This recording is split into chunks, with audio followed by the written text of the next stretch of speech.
Paano po ba? Halimbawa, mag-stop over kayo, kakain kayo, sinong namimili ng kakainan or pupuntahan? Di naman. Ako nag-ano lang ako, kuya.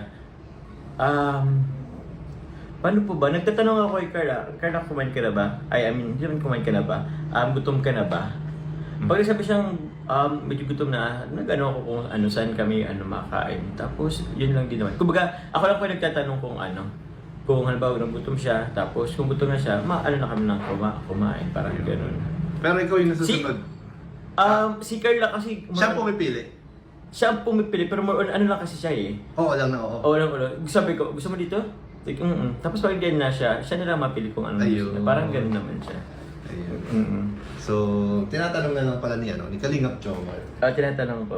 So, ito marami din nagtatanong nito. Ano po, kuya? Nag-away ba kayo sa Cebu? Ay, hindi po. Talaga? Hindi kami nag-away sa Cebu. Bro! Ano? Seryoso ka? Wala, hindi talaga. Wala talaga? Wala. Baka binabola mo lang ako, bro. Wala, kuya. Kasi in-enjoy din namin yung Paano po ba? Basta in-enjoy lang namin yung pagtutour, pag-travel.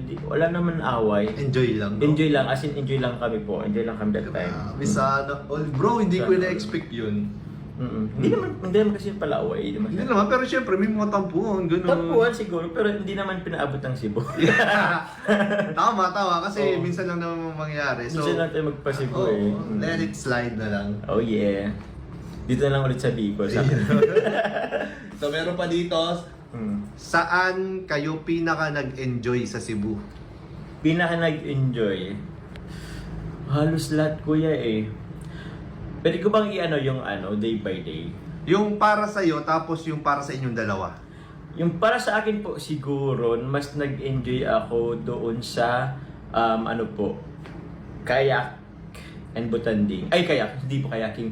Canyoneering. At butanding. Isang araw kasi yan eh. Ayun. So, nagpunta muna kami sa butanding, sa kami nag-canyoneering ba. Yung sa inyo naman, dalawa, palagay mo.